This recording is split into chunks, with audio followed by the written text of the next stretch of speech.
Okay. Neyanziza nnyo mukulu Senkubuge mwasuze mutya Embale tukedde era nga embeera atebadde mbi nnyo olunaku olwaleero nkyazizza omukulu atwala okuuma ebisolo oba giyite UWA Uganda Wildlife Authority nga ebendobendo lya Elgon eriyo parks ez'enjawulo era nga omukulu ono yatwala ebitundu bino byonna naye nga ekiriwo ensangi zino nti abantu bagezezzaako kubanga bezza obanga basenga ku ttaka lino erya UWA ekitakkirizibwa okuba nti bajja bamalawo ebibira nga n'olwekyo basobodde okuba nti bagenda kukola ebikwekweeto basobole okugjayo abantu abo bonna abagezezzaako okwesenza ku ttaka lino erya UWA baleme kwonoona bibira. Jjukira ebibira bino baba bitemeddwa embeera teba nnungi mu butonde bw'ensi bwonooneka n'enfuna naddala mu bya tourism mu ggwanga biba bikendedde.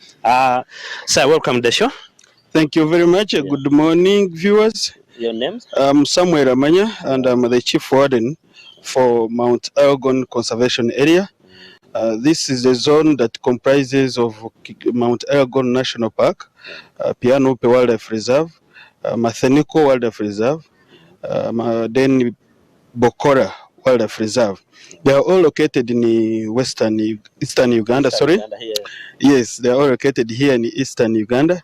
Okay. Yes, yeah, and our headquarters are based here in Mbare. Yeah. Why we are here is because of the operations you are going to mount about those people who have encroached on the land. Why is this important, and how are they affected, these areas which have been affected on? Yes, about these operations that we have planned, they are meant to save Mount Elgon. Mount Elgon National Park, which is located in 80 districts, including Namisindwa, Bududa, Mbare, Sironko, Baramburi, Kapchorwa, Kwen, and Buko, as well as, yes, Kwen and Buko. Those areas that we are neighboring, there are some communities that have entered in the periphery of the park and have cultivated. They have settled about 50 square kilometers altogether is estimated to have been encroached by the local community. That's close to 12,000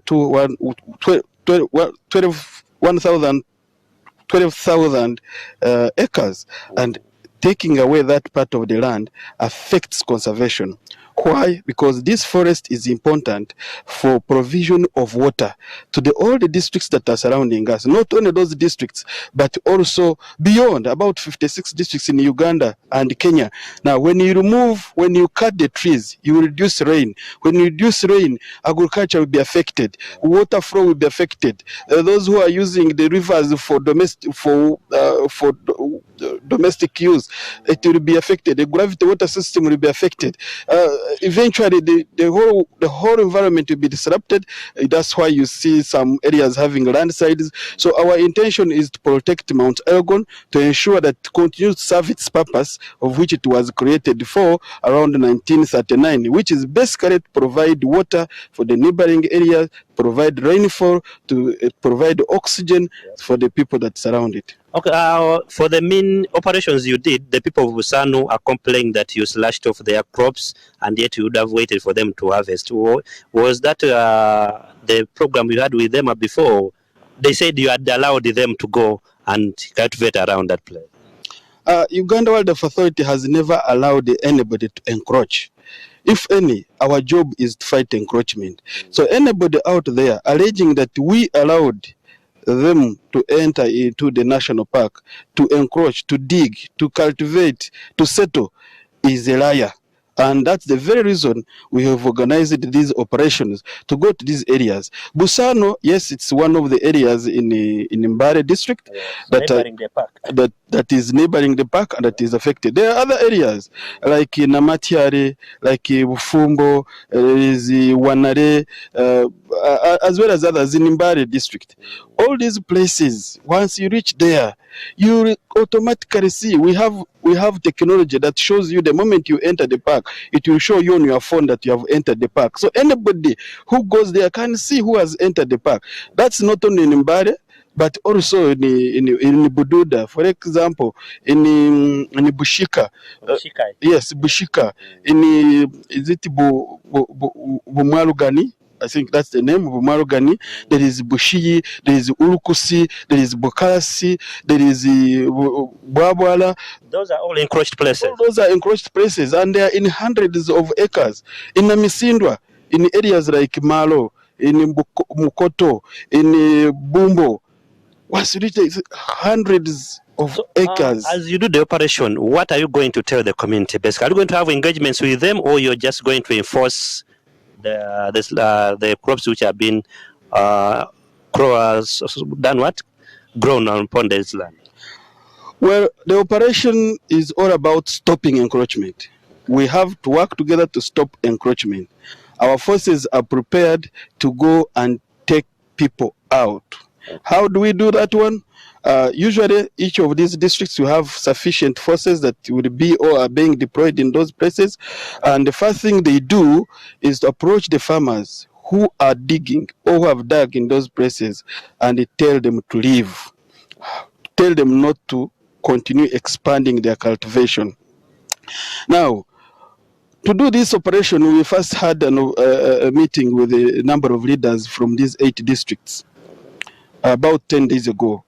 We shared with them what we'll be doing, and they appealed and they requested us that can we allow the local farmers to first harvest such that they don't come back.